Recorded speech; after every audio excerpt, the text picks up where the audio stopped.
दिया जाए। आज आप पढ़ने जा रहे हैं सॉलिड स्टेट। जैसा कि आप सभी स्टूडेंट जानते हैं कि 9th-10th के क्लास से, बल्कि 7-8 क्लास से आप जानते हैं there are 3 states of matter. Matter का 3 स्टेट होता है, सॉलिड, लिक्विड और गैस। सॉलिड मैटर का वो स्टेट जिसमें उसका शेप और वॉल्यूम दोनों डिफिनिट होता है।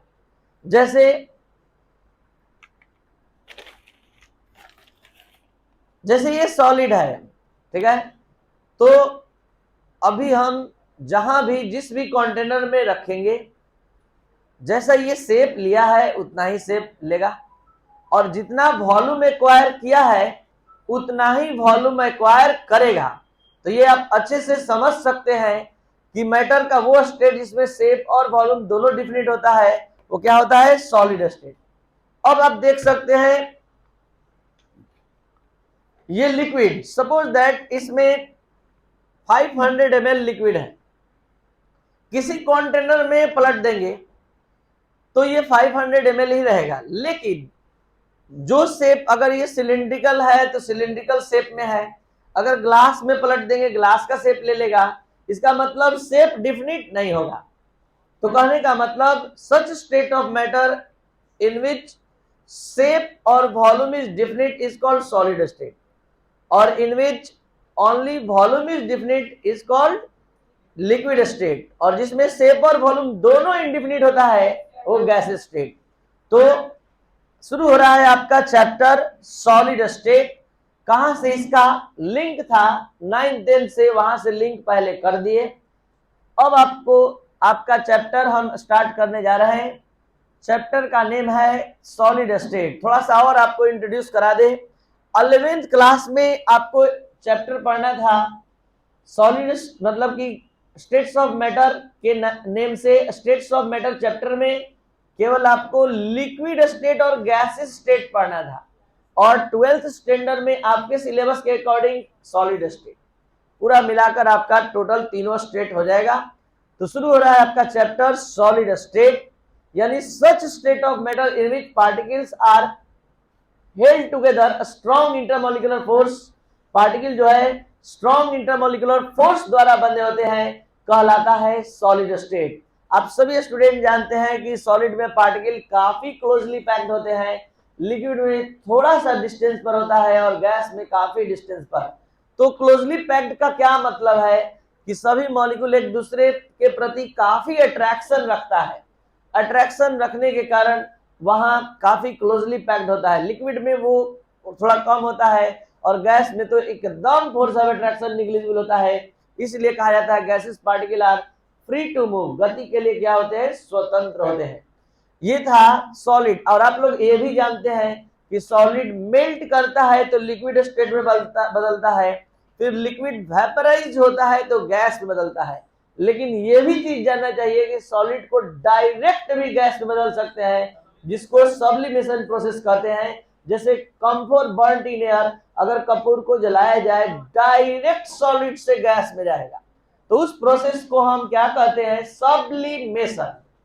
ठीक है, तो आप लोग मेल्टिंग, वेपराइजेशन समझते हैं, ठीक है। यहां पर आप मतलब सब्लिमेशन भी समझ गए, इसको आप देख सकते हैं। यहाँ देखिए, यहाँ सब्लिमेशन दिखाया गया है, यानी डायरेक्ट सॉलिड गैस में कन्वर्ट होता है। अब यहाँ इस फिगर के माध्यम से क्या समझाने का प्रयास किया जा रहा है कि सॉलिड का लिक्विड में बदलना फ्रीजिंग कहलाता है, जबकि मेल्टिंग कहलाता है, मेल्टिंग। और अगर डायरेक्ट लिक्विड को अगर ठंडा किया जाए तो फिर से ये लिक्विड कन्वर्ट हो जाए किस में, सॉलिड में। तो सॉलिड अगर लिक्विड में कन्वर्ट होता है तो बाय मेल्टिंग प्रोसेस, अगर लिक्विड सॉलिड बदलता है तो बाय फ्रीजिंग प्रोसेस, अगर गैस लिक्विड में बदलता है, गैस लिक्विड में, तो गैस को ठंडा करने पर, कंडेंस करने पर गैस लिक्विड बदलता है। इसके बाद अगर लिक्विड गैस में बदलना होता है तो वो इवोपरेशन प्रोसेस से वो मतलब कन्वर्ट होता है। और यहाँ आप समझ चुके, अभी तुरंत बताया कि सॉलिड को डायरेक्ट गैस में बदलना होता है, वो प्रोसेस क्या होता है, सब्लिमेशन। तो ये था इंट्रोडक्शन। अब थोड़ा सा जो हमने बताया आप देख लीजिए। ये सॉलिड है, सॉलिड में मतलब सॉलिड काफी रिजिड होता है। इसके बाद ये लिक्विड और गैस में ये नॉट रिजिड, मतलब रिजिड का मतलब ये बहुत हार्ड होते हैं, इसको दबाया नहीं जा सकता है, और ये नॉट रिजिड। उसके बाद इस दोनों सॉलिड में आप जानते हैं सॉलिड का शेप और वॉल्यूम दोनों फिक्स होता है। लिक्विड में केवल मतलब वॉल्यूम फिक्स होता है, शेप फिक्स नहीं होता है, और गैस में ना ही शेप फिक्स होता है और ना ही वॉल्यूम। आपको पता होना चाहिए कि 5 लीटर के कंटेनर में अगर गैस भरा है और उस गैस को 15 लीटर के कंटेनर में पलट दिए तो अब गैस लिक्विड की तरह बॉटम में जाकर नहीं बैठ जाएगा, वो पूरे कंटेनर में मूव करेगा। इसलिए गैस का वॉल्यूम कंटेनर के वॉल्यूम के इक्वल माना जाता है। अब बात करते हैं आपके इस सॉलिड स्टेट के डिटेल स्टडी का, लेकिन उससे पहले सॉलिड के कुछ और इंपॉर्टेंट फीचर्स आप जान लीजिए। सॉलिड का डेंसिटी हाई होता है, सॉलिड का मेल्टिंग और बॉइलिंग पॉइंट हाई होता है, सॉलिड लो डिफ्यूजन दिखाता है, सॉलिड लेस कॉम्प्रेसिबल होते हैं, मतलब दबाने पर जल्दी दबता नहीं है। तो ये है इंपॉर्टेंट फीचर्स ऑफ सॉलिड। अब हम टाइप्स ऑफ सॉलिड पर इंटर कर रहे हैं, जो भी बोलेंगे बोर्ड पर दिखेगा। आज के क्लास का बहुत ही खासियत है कि आप कभी नहीं याद करेंगे और आपको याद रहेगा। ये कैसे, तो अब यहां से अब डिटेल स्टडी शुरू हो रहा है, आप खुद देख लीजिए। There are 2 types of solid, amorphous solid, crystalline solid. जैसा कि आप देख रहे हैं ये एमॉर्फस सॉलिड है, क्रिस्टलाइन सॉलिड। आज के बाद देखते ही आप जान जाएंगे कि ये एमॉर्फस है, ये क्रिस्टलाइन है। कैसे, जब पार्टिकल रेगुलरली अरेंज होंगे या एक निश्चित ज्योमेट्रिकल फिगर को बार बार रिपीट करेंगे। जैसे इसको ध्यान से देखिए, इस पूरे को हेक्सागोनल फिगर बार बार रिपीट कर रहा है, हेक्सागोनल, सब जगह हेक्सागोनल। तो यहाँ जबकि इसमें देखेंगे तो इस वाले में कोई पेंटागोनल, कोई हेप्टागोनल, तो कोई ऑक्टागोनल, मतलब सबका अलग अलग ज्योमेट्री है। तो ये एमॉर्फस सॉलिड है और ये क्रिस्टलाइन है। क्रिस्टलाइन सॉलिड रेगुलरली अरेंज होते हैं और इसमें जो शेप होता है वो मतलब एक डिफिनिट ज्योमेट्री को फॉलो करते हैं, डिफिनिट ज्योमेट्री, और ये डिफिनिट ज्योमेट्री को फॉलो नहीं करते हैं। तो ये था एमॉर्फस और क्रिस्टलाइन। और भी थोड़ा जान लीजिए, क्रिस्टलाइन सॉलिड को अगर आप नाइफ से, चाकू से काटेंगे एकदम एक प्लेन में कट जाएगा। जैसे कि आप कभी थर्माकोल को काटते हैं, थर्माकोल में भी थोड़ा छोटा क्रिस्टल जैसा दिखाई देता है, काटते दम शेप में एकदम कट जाता है, एक मतलब प्लेन में, एक प्लेन में। जबकि वही रबड़ को काटते तो कभी उबड़ खाबड़ भी कट जाता है। कारण है कि वहां पर पार्टिकल इरेगुलरली अरेंज्ड है, इसमें पार्टिकल रेगुलर अरेंज्ड है, एकदम डिफिनिट पैटर्न में है, तो आप एकदम आराम से काट लेते। तो एक क्रिस्टलाइन सॉलिड और एक एमॉर्फस सॉलिड। अब हम आप लोग को क्रिस्टलाइन सॉलिड और एमॉर्फस सॉलिड का एकदम इंपॉर्टेंट डिफरेंस समझाने जा रहे हैं, जिसका नाम है आइसोट्रॉपिक और एनाइसोट्रॉपिक। यानी क्रिस्टलाइन सॉलिड जो होता है एनाइसोट्रॉपिक नेचर का होता है। ये एकदम नया शब्द है, आज तक कभी यूज नहीं किया आप लोग। एनाइसोट्रॉपिक और आइसोट्रॉपिक क्या है, एनाइसोट्रॉपिक क्या है, आइसोट्रॉपिक समझाने जा रहे हैं, ध्यान दीजिए। एनाइसोट्रॉपिक प्रॉपर्टी क्या है, जो कि क्रिस्टलाइन पार्टिकल रखते हैं, और आइसोट्रॉपिक एमॉर्फस होते हैं। यानी एमॉर्फस सॉलिड का नेचर आइसोट्रॉपिक होता है और ये एनाइसोट्रॉपिक नेचर के होते हैं। आखिर एनाइसोट्रॉपिक क्या है, डिफरेंट फिजिकल प्रॉपर्टी, मतलब जब कोई सॉलिड, जब कोई सब्सटेंस डिफरेंट डायरेक्शन में डिफरेंट फिजिकल प्रॉपर्टी दिखाता है तो उसको एनाइसोट्रॉपिक कहते हैं। इस नेचर को एनाइसोट्रॉपिक कहते हैं। इस बात को समझाने के लिए हम यहाँ एक एग्जाम्पल का सहारा लिए हैं, और ये एग्जाम्पल क्या है, जैसे देखिए ये क्रिस्टलाइन सॉलिड है, इसमें पार्टिकल रेगुलर अरेंज है। कैसे पता चल रहा है रेगुलर है, पहले आप ग्रीन कलर का पार्टिकल देख रहे हैं, फिर पिंक देख रहे हैं, फिर ग्रीन देख रहे हैं, फिर पिंक देख रहे हैं। अब जरा उसमें देखिए, उसमें कहीं रेगुलर पैटर्न नहीं है, कहीं ग्रीन कहीं पिंक, जैसे मन वैसे है। अब हम लोग इसका आइसोट्रॉपिक और एनाइसोट्रॉपिक नेचर का स्टडी करने जा रहे हैं। इसके लिए हम 2 रो बनाए हैं, एक वर्टिकल और एक डायगोनल। तो पहले वर्टिकल माने लंबवत, वर्टिकल रो ऐसे चल रहे हैं, ऐसे देख सकते हैं, ये वर्टिकल रो है, ये यहां से स्टार्ट कर रहे हैं, तो ग्रीन पिंक आ रहा है। अब इसी मतलब एरो को हम अब डायगोनली ले रहे हैं, तो डायगोनली ले रहे हैं तो देखिए पहले ग्रीन पिंक आ रहा था, अब जब डायगोनली ले रहे हैं तो देखिए अलग ढंग का आ रहा है, वैसा नहीं आ रहा है। ग्रीन पिंक नहीं आ रहा है, एक साथ ग्रीन एक साथ पिंक आ रहा है। देख लीजिए इस लाइन को, देखिए ग्रीन पिंक एक साथ है, जबकि इस लाइन को, वर्टिकल लाइन को यहां से अगर लीजिएगा तो पहले ग्रीन फिर पिंक, फिर अभी वर्टिकल बात कर रहे हैं ऐसे, तो ग्रीन पिंक आ रहा है। लेकिन इस तरह से डायगोनली ले रहे हैं तो क्या आ रहा है, ग्रीन पिंक एक साथ। तो डिफरेंट जिस तरह से ये कैरेक्टर दिखा रहा है, उसी तरह प्रॉपर्टी भी, फिजिकल प्रॉपर्टी भी, कंडक्टिविटी भी, थर्मल कंडक्टिविटी भी, ये सब डिफरेंट आएगा क्रिस्टलाइन सॉलिड में। तो सेम मतलब physical property shown by in different, मतलब ये कह सकते हैं कि किसी सॉलिड द्वारा फिजिकल प्रॉपर्टी डिफरेंट डायरेक्शन में डिफरेंट दिखाया जाता है, तो इसको एनिसोट्रॉपिक प्रॉपर्टी कहते हैं।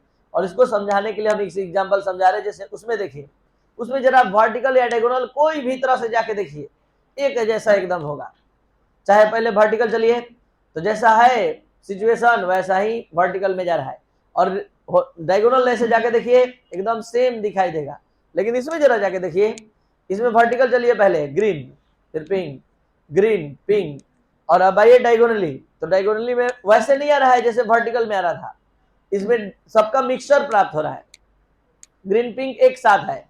ये देखिए ग्रीन पिंक है ना, ऐसा इसमें नहीं आ रहा था। इसमें पहले क्या आ रहा था, पहले ग्रीन तो ग्रीन, पिंक तो पिंक। कब ग्रीन और पिंक अलग अलग मिल रहा था, वर्टिकल में, और कब ग्रीन और पिंक एक साथ, डायगोनल में। तो प्रॉपर्टी यहां चेंज कर जाएगा।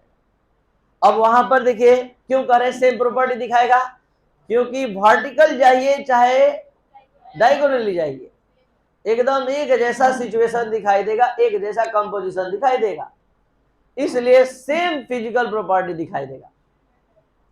अब बात करते हैं हम इससे सॉलिड स्टेट। अभी हम क्या बता रहे थे, types of solid, there are 2 types of solid, एक क्रिस्टलाइन सॉलिड और एक एमॉर्फस।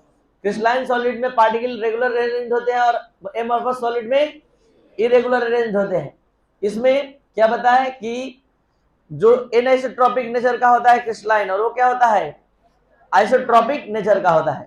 अब हम लोग, अच्छा जरा सा ये बताइए तो, अगर आप लोग को समझ में आया, इसमें से कौन सा फिगर क्रिस्टलाइन सॉलिड का है, लेफ्ट की राइट, और क्रिस्टलाइन सॉलिड ये एमॉर्फस सॉलिड, क्यों उसको बोल दिए, क्योंकि आप देखते ही जान गए कि वो डिफरेंट ज्योमेट्री ला रहा है, और ये क्या ला रहा है, same.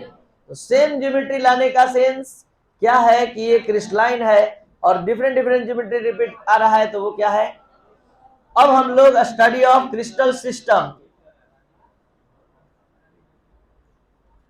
Study of crystal system यानी सॉलिड स्टेट का डिटेल स्टडी करने जा रहे हैं। सॉलिड स्टेट का डिटेल स्टडी देखा जाए। सॉलिड स्टेट का डिटेल स्टडी करने से पहले हम आप लोगों को बता दें कि एक ऐसा चैप्टर है जिसमें हर एक आने वाला टर्म, टॉपिक 3D फिगर से रिलेटेड है। अगर इस 3D फिगर को देखकर पढ़ा जाए या पढ़ाया जाए तो पढ़ाई बहुत ही ज्यादा आसान हो जाता है। इस सॉलिड स्टेट का स्टडी जो हम लोग करते हैं, इसमें क्रिस्टलोग्राफी के अंतर्गत में करते हैं, और ये क्रिस्टलोग्राफी के अंतर्गत में बहुत सारे टर्म आते हैं जो हमारे आपके डेली लाइफ में यूज नहीं होते हैं। यही कारण है कि आप लैंग्वेज पढ़ते इस चैप्टर का तो समझ में नहीं आता है, लेकिन जैसे ही इसके टर्म से परिचय ले लेते हैं, परिचित हो जाते हैं, तो आपको समझ में आने लगता है। जैसे स्टडी ऑफ क्रिस्टल सिस्टम में पहला वर्ड आता है क्रिस्टल लैटिस और स्पेस लैटिस। क्या होता है क्रिस्टल लैटिस, क्या होता है स्पेस लैटिस, क्या होता है लैटिस पॉइंट, क्या होता है यूनिट सेल, बताने जा रहे हैं, लेकिन विथ एग्जांपल आपके डेली लाइफ से भी और बोर्ड पर से भी। सबसे पहले आपके डेली लाइफ से, कॉपी बंद कर लीजिए, कॉपी की जरूरत नहीं। आप कोई दीवार, नया दीवार बनते हुए देखते हैं कि आप ईंट के एक निश्चित क्रम में, एक रेगुलर पैटर्न में अरेंज करने से, ईंट के बार बार दोहराए जाने से पूरा दीवार खड़ा हो जाता है। यानी ईंट को रेगुलर वे में आप अरेंज करते हैं तो ईंट से मिलकर दीवार बन जाता है। तो पूरा दीवार एज ए क्रिस्टल है, क्रिस्टल लैटिस है। तो जो आपके सामने दिखाई दे रहा है क्या है, क्रिस्टल लैटिस है। और उसमें से एक सिंगल ईंट यूनिट सेल है। एक सिंगल ईट क्या है? यूनिट सेल है। तो एक सिंगल ईट यूनिट सेल है। जब आपको इतना समझ में आ गया तो आप समझ सकते हैं कि इस पूरे को क्या कहेंगे? क्रिस्टल लैटिस और स्पेस लैटिस कहेंगे। और जो छायांकित शेडेड पार्ट है, इस शेडेड पार्ट को क्या कहेंगे? Unit cell. जब आप इतना समझने के लायक हो गए तो जल्दी से बताइए कितना ईट लीजिएगा कि इस तरह का फिगर बन जाएगा? 8। एकदम सही जवाब। 4 ऊपर 4 नीचे। कोई दिक्कत? तो इस तरह से यहाँ 8 मतलब 8 ईट से इस तरह का क्रिस्टल लैटिस आप बना सकते हैं। तो आप सब जो पहला सुन रहे थे क्रिस्टल लैटिस और यूनिट सेल, अब उसका डिफिनेशन। किसी निश्चित ज्योमेट्रिकल फिगर के बार बार रिपीट करने से जिसका फॉर्मेशन होता है, किसी निश्चित ज्योमेट्रिकल फिगर जैसे क्यूब के बार बार रिपीट होने से ये पूरा बना, तो इस पूरे को स्पेस लैटिस और क्रिस्टल लैटिस कहते हैं। यानी कि किसी निश्चित ज्योमेट्रिकल फिगर के बार बार रिपीट होने से जिसका फॉर्मेशन होता है उसको क्रिस्टल लैटिस और स्पेस लैटिस और क्रिस्टल कहते हैं। और क्या होता है यूनिट सेल? जिस 3 डायमेंशनल फिगर के बार बार रिपीट होने से क्रिस्टल लैटिस बनता है, उस 3 डायमेंशनल यूनिट को क्या कहते हैं? यूनिट सेल कहते हैं। जैसे आप क्यूब के बार बार रिपीट होने से इसको बनते हुए देख रहे हैं, तो ये सिंगल क्यूब क्या है? Unit cell. तो आप यूनिट सेल समझ गए, क्रिस्टल लैटिस समझ गए। अब एक और वर्ड है लैटिस पॉइंट। बहुत ही आसान। ए प्लेस वेयर एटम और पार्टिकल्स आर प्रेजेंट, वह स्थान जहां एटम और पार्टिकल प्रेजेंट होता है लैटिस पॉइंट कहलाता है। तो आपको दिखाई दे रहा है फिगर में, जहां जहां ये सब देख रहे हैं, ये सब ये आपका लैटिस पॉइंट है। ये सब लैटिस पॉइंट है। ठीक है? तो लैटिस पॉइंट समझ गए, क्रिस्टल लैटिस समझ गए, यूनिट सेल। अगर वास्तव में लैटिस पॉइंट समझ गए तो जल्दी से बताइए इसमें कुल कितने लैटिस पॉइंट है? इसमें कुल कितने लैटिस पॉइंट है? 9। इसमें कुल कितने लैटिस पॉइंट है? 14। 8 कॉर्नर और 6 फेस पर है। छोड़िए, इस पर बताइए 10। क्लियर? चलिए, तो अब जरा ध्यान दिया जाए। यहां हम लोग अब यूनिट सेल का डिटेल स्टडी करने जा रहे हैं। यूनिट सेल, क्योंकि अब हम लोग को डिटेल में स्टडी करना है यूनिट सेल का। मान लेते हैं कि ये हमारा यूनिट सेल है। इस यूनिट सेल में बहुत सारा पॉइंट है जिसको आप स्टडी करेंगे, समझेंगे।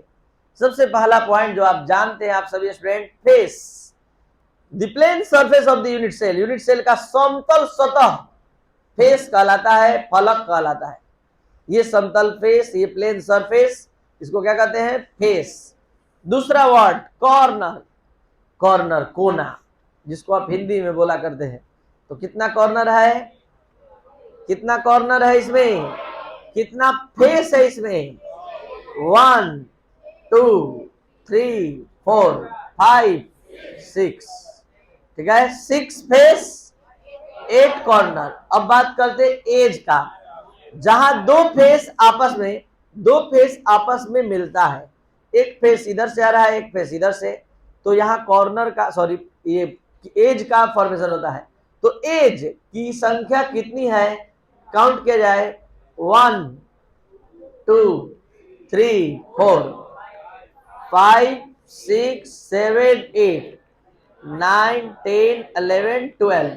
तो 12 एज, 6 फेस, 8 कॉर्नर। हर एक वर्ड क्लियर है? फेस समझ गए, संख्या बताइए 6, कॉर्नर समझ गए 8, एज समझ गए, पीछे एज कितना? 12। अब बात करते हैं इंटरफेसियल एंगल का। इंटरफेसियल एंगल क्या है? इंटरफेसियल एंगल, दो एज जहां मिल रहा है, ये देखिए इस दोनों के बीच के एंगल को यहां 3 तरह का एंगल बन रहा है। ये अल्फा, ये बीटा, इसके बीच, और ये गामा। बोर्ड पर देखिए, फिगर में ज्यादा स्पष्ट है। ये देख सकते हैं यहां पर ये जो एंगल बन रहा है इसको इंटरफेसियल एंगल कहते हैं। ये अल्फा, ये बीटा, ये गामा। तो 4 वर्ड हमने समझाया यूनिट सेल में, face, corner, edge, interfacial angle. अब आप इस यूनिट सेल का डिटेल स्टडी, विस्तृत अध्ययन करने के लिए तैयार है। शुरू हो रहा है types of unit cell on the basis of position of atom और पार्टिकल। एटम और पार्टिकल के पोजीशन के आधार पर यूनिट सेल 2 प्रकार का होता है, जो आज के बाद देखते ही बिना याद किए आप हमेशा याद रखेंगे। कैसे? तो देखा जाए, जैसे वैसे यूनिट सेल जिसमें पार्टिकल केवल कॉर्नर पर होते हैं तो वो कहलाता है simple unit cell, primitive. Corner समझ में आता है आप लोगों को? तो इसमें पार्टिकल सिर्फ और सिर्फ कॉर्नर पर है, तो आप इसको क्या नाम देंगे? Simple unit cell. क्या नाम देंगे? प्रिमिटिव यूनिट सेल, प्रिमिटिव या सिंपल। और जिस यूनिट सेल में पार्टिकल कॉर्नर के अलावा अन्य जगह पर भी, अन्य पोजीशन क्या क्या होता है? फेस होता है, कॉर्नर होता है, कॉर्नर का मतलब एज होता है, बॉडी होता है।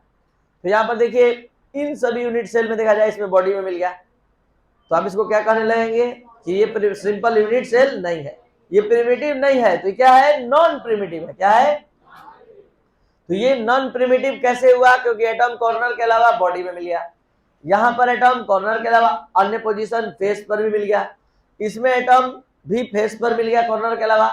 तो ये तीनों क्या है? नॉन प्रिमिटिव है, और ये क्या है? प्रिमिटिव। अब नॉन प्रिमिटिव भी 3 टाइप का होता है। नॉन प्रिमिटिव भी कितने टाइप का? 3। पहला BCC. BCC body centered cubic unit cell, वैसा यूनिट सेल जिसमें एटम कॉर्नर के अलावा बॉडी में भी होता है। कॉर्नर के अलावा, तो कॉर्नर देख रहे हैं, अब बॉडी में भी है। वैसा यूनिट सेल जिसमें एटम कॉर्नर के अलावा फेस पर भी होता है, यानी such type of unit cell in which particles are arranged not only at corner but also the face of the unit cell, तो उसको कहेंगे फेस सेंटर्ड। और body centred such type of unit cell in which atoms are present not only at corner but also the body of the unit cell is called body centred. और end centred ध्यान से समझेंगे, वैसा unit cell जिसमें atom corner के अलावा 2 opposite face पर present होता है। 2 अपोजिट फेस मतलब एक ऊपर तो एक नीचे, एक आमने तो एक सामने, एक लेफ्ट तो एक राइट, एक इस वाल पर तो एक उस वाल पर। लेकिन शर्त है 2 ही फेस पर, नहीं तो 6 फेस पर हो जाएगा। तो एफसीसी और ईसीसी में क्या अंतर रहेगा? इसका end centered cubic unit cell नाम है। तो एक होता है बीसीसी, एक होता है एफसीसी और एक होता है ईसीसी। बीसीसी में एटम कॉर्नर के अलावा बॉडी में, एफसीसी में कॉर्नर के अलावा फेस पर, और इंड सेंटर्ड में एटम कॉर्नर के अलावा 2 अपोजिट फेस पर। तो जल्दी से अपना कैपेसिटी आप लोग दिखा दीजिए। इसमें टोटल लैटिस पॉइंट, इसमें लैटिस पॉइंट, इसमें लैटिस पॉइंट 14, 8 कॉर्नर 6 फेस। अब क्लियर हो गया। और यहां पर total lattice point 10 end centre. तो there are 2 types of unit cell, primitive, non primitive. Non primitive भी 3 टाइप्स का, कौन कौन? FCC, BCC, ECC. एफसीसी में एटम कॉर्नर के अलावा, बीसीसी में कॉर्नर के अलावा बॉडी में, और ईसीसी में कॉर्नर के अलावा। तो ये पूरा कंप्लीट यूनिट सेल, प्रिमिटिव और non primitive centered unit cell जिसको कहते हैं बॉडी सेंटर्ड, जिसका फुल फॉर्म बीसीसी, और ये एफसीसी और ये ईसीसी। अब आप सभी स्टूडेंट पीरियोडिक टेबल के कॉर्नर में जो भी बना हुआ है उसको देखते ही जान सकते हैं ये सब क्या लिखा हुआ है, क्या फिगर है। अब आप बीसीसी, एफसीसी पहचान सकते हैं।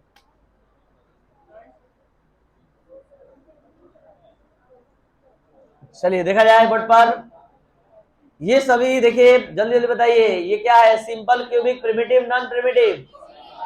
और ये क्या है? Non primitive. नॉन प्रिमिटिव में भी ये कौन सा है? एफसीसी। ये कौन सा है? बीसीसी। और अच्छे से देखिए, यहाँ ये देखिए 8 कॉर्नर पर केवल पार्टिकल है। ये देखिए 8 कॉर्नर के अलावा एक बॉडी में, ये देखिए 8 कॉर्नर के अलावा 6 फेस पर है। यहाँ देखिए और अच्छे से इन सेंटर्ड 2 अपोजिट फेस पर। क्लियर? अब आप लोग का माइंड टेस्ट प्रारंभ होने जा रहा है कि आप कितना अच्छा इस क्रिस्टलोग्राफी का स्टडी कर रहे हैं। शुरू हो रहा है आपका माइंड टेस्ट, मतलब कैलकुलेशन। पहली बार एक ऐसा कैलकुलेशन करने जा रहे हैं जिसमें आप पेन नहीं उठाएंगे और आप न्यूमेरिकल प्रॉब्लम बनाएंगे, लेकिन तब जब इसका कॉन्सेप्ट हम आपके माइंड में फिट कर लें और फिट करने में सफल हो जाए तब। जल्दी से बताइए, जितना देख रहे हैं उससे क्या लग रहा है, ये इसमें इस फिगर में टोटल कितने यूनिट सेल हैं? जिसको नहीं गिनने आ रहा है, गिन के दिखाया गया है, गिन लीजिए। देखिए 1 2 3 4 5 6 7 8 यूनिट सेल नजर आ रहा है। दूसरा इंपॉर्टेंट बात क्या है कि आपको जल्दी जल्दी इसका पोजीशन बताना। बताइए, हमारा कर्सर जहां है उसको आप क्या कहते हैं? कॉर्नर। क्या कहते हैं? कॉर्नर। जल्दी से बताइए, इसको क्या बोलते हैं? एज। एज। जहां 6 लिखा हुआ है उसको क्या कहते हैं? फेस। फेस। और इसको यहां पर क्या कहते हैं? एज। और इसको क्या कहेंगे? कॉर्नर। क्या कहेंगे इसको? कॉर्नर। ठीक है। और इसको कहेंगे एज। ये हो गया 7 जहां लिखा है फेस। समझ रहे सब? और इसके बीच में अगर यहां आ गए अंदर तो क्या कहलाएगा? Body centre. Body centre, body में। समझ में आ गया बात? जब इतना आप समझ गए तो आप कैलकुलेशन जरूर समझ सकते हैं। अच्छे से ध्यान दिया जाए। अभी ये एटम आपको कहां दिखाई दे रहा है? कॉर्नर पर, फेस पर, एज पर? जल्दी से अच्छे से देखिए और बताइए। कॉर्नर पर। कहां है? कॉर्नर पर है। और ये एटम, ये पार्टिकल जो कॉर्नर पर है, कितने यूनिट सेल के कांटेक्ट में है?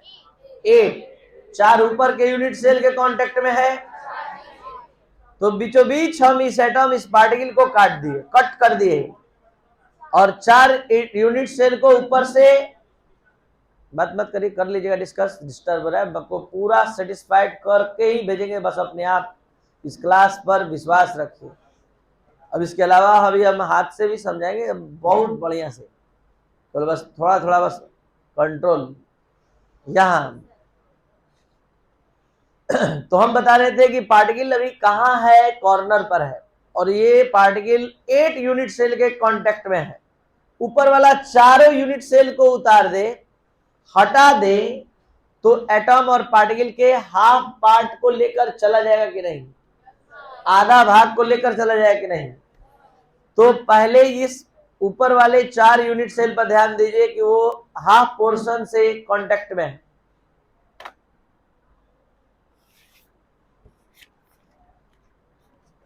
पहले पार्टिकल अकेले सिंगल है, अब उसका हाफ हुआ तो ऊपर के 4 यूनिट सेल में चला गया, नीचे के 4 यूनिट सेल में। अब उसके बाद नीचे जो हाफ पोर्शन बचा है, उस हाफ पोर्शन का भी 4 पार्ट्स होगा। पहले 1 था, फिर 1/2 हुआ, अब 1/2 का भी 4 यूनिट सेल में डिस्ट्रीब्यूशन होगा। ठीक है। तो हम जानना चाहते हैं कि एक यूनिट सेल को अगर निकाला जाएगा तो कॉर्नर पर उस एटम के कितने पार्ट को लेकर आएगा? 1/2, 1/4, ये पूरा हो गया 1/8। क्या ये बात समझ रहे हैं आप लोग? फिर से 8 यूनिट सेल अगर आएगा, फिर से 8 यूनिट सेल आएगा तो 1/8 पार्ट लेकर आएगा और 8 से मल्टीप्लाई हो जाएगा और फिर से कितना आइटम हो जाएगा? क्या ये बात समझ में आ रहा है? तो ये आपको समझाने के पीछे हमारा मकसद क्या था कि हम आज के बाद कभी भी पूछेंगे कि कॉर्नर पर एटम है, तो वो एटम यूनिट सेल के कॉर्नर पर अगर रहेगा तो कितना पार्ट लेकर आता है? तो 1/8। कॉर्नर पर आने वाला एटम कितना पार्ट लेकर आता है?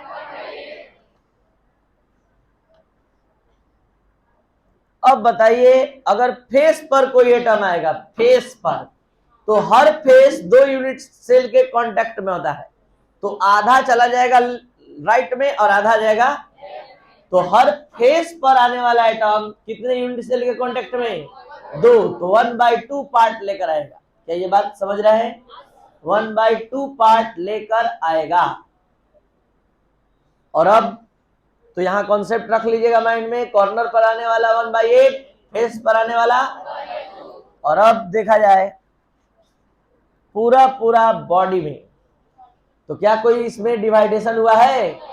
तो ये पूरा पूरा उसी यूनिट सेल में है, तो क्या कहलाएगा? अगर बॉडी में रहेगा तो पूरा पूरा 1 काउंट होगा। कोई दिक्कत? तो यहां पर जो कैलकुलेशन अब हम करने जा रहे हैं, सभी तरह के यूनिट सेल में एटम का कैलकुलेशन हम आपके सामने करने जा रहे हैं। लेकिन उससे पहले आप बता दीजिए, कॉर्नर पर आने वाला एटम कितना पार्ट लेकर?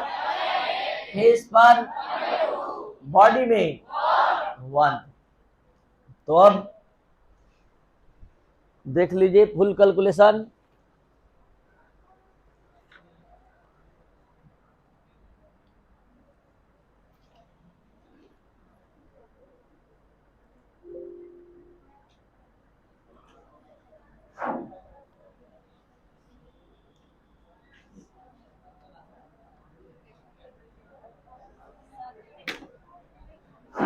ध्यान दिया जाए बोर्ड पर, ये यूनिट सेल है। इस यूनिट सेल को पहले आप लोग को पहचानना है कि हमने जो यूनिट सेल बनाया है ये प्रिमिटिव है, नॉन प्रिमिटिव है, क्या है? जल्दी बताइए। प्रिमिटिव है, सिंपल है, और इसमें एटम केवल कॉर्नर पर आया है। तो how many atoms in cubic unit cell? केवल कॉर्नर, एक कॉर्नर पर 1/8 पार्ट लाया, और ऐसा 8 कॉर्नर है, तो एटम की संख्या 1। सब बात क्लियर है कि सिंपल क्यूबिक यूनिट सेल में एटम की संख्या कितनी होती है? अब हम बात करते हैं बॉडी सेंटर्ड में, जिसमें एटम कॉर्नर के अलावा कहाँ होता है? बॉडी में। तो कॉर्नर पर 1/8 पार्ट आएगा, और बॉडी वाला तो पूरा पूरा 1 काउंट होगा। तो कॉर्नर वाले का कैलकुलेशन मान लीजिए यही है, और बॉडी वाला 1 हो गया, तो टोटल नंबर एटम कितने हो गए? तो बॉडी सेंटर्ड में कुल एटम 2। धीरे धीरे सब समझ में आ रहा है। तो सिंपल क्यूबिक यूनिट सेल में 1 एटम, बॉडी सेंटर्ड में 2 एटम। अब बात करते हैं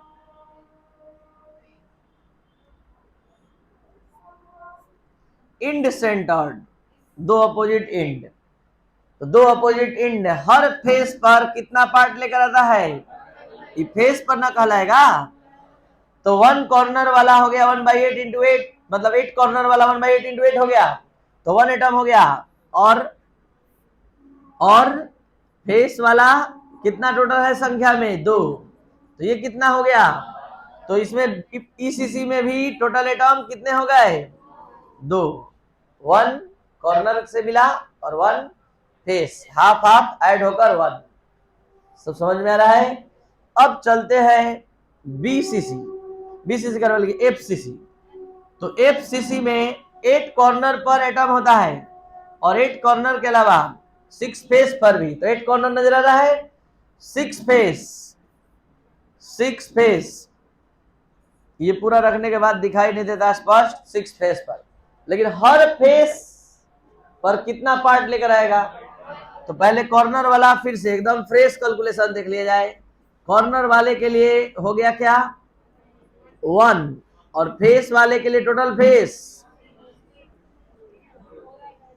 total number of atom in FCC, total number of atom in FCC 4।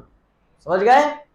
अब आपका माइंड कहां तक समझने के लायक हो गया है ये आप खुद देख लीजिए। ठीक है, खुद देख लीजिए आपका दिमाग कहां तक समझने के लायक हो गया है। अब एक न्यूमेरिकल प्रॉब्लम, एक यूनिट सेल है जिसमें एक्स टाइप का एटम कॉर्नर पर है, हर कॉर्नर पर एक्स वाला एटम है, और वाई टाइप का एटम बॉडी में है। एक्स टाइप का एटम कहां है और वाई टाइप का कहां है? तो क्या होगा formula of the unit cell, मतलब फॉर्मूला क्या होगा? तो पहले एक्स टाइप के एटम का कैलकुलेशन कितना? 1, और वाई टाइप का एटम डायरेक्ट 1। तो formula of the unit cell कहलाएगा एक्स वाई। फिर से यहां पर अब हर कॉर्नर पर ए टाइप का आइटम है, ठीक है, हर कॉर्नर पर ए टाइप का आइटम है और दो अपोजिट फेस पर बी टाइप का आइटम है और बॉडी में सी टाइप का आइटम है। हर कॉर्नर पर ए टाइप का आइटम, दो अपोजिट फेस पर बी टाइप का आइटम और बॉडी में सी टाइप का आइटम। तो what is the formula of the unit cell? A type के आइटम का कैलकुलेशन यही होगा। ए टाइप के आइटम का कैलकुलेशन 1/8 इंटू 8 कितना हो गया 1। बी टाइप का आइटम 2 1 और सी टाइप का आइटम, तो फॉर्मूला ए बी सी। तो दिक्कत, तो ये था आपका आज का क्लास पूरा क्या क्या आपने समझा। सबसे पहले उसको ऑफ कर दीजिए।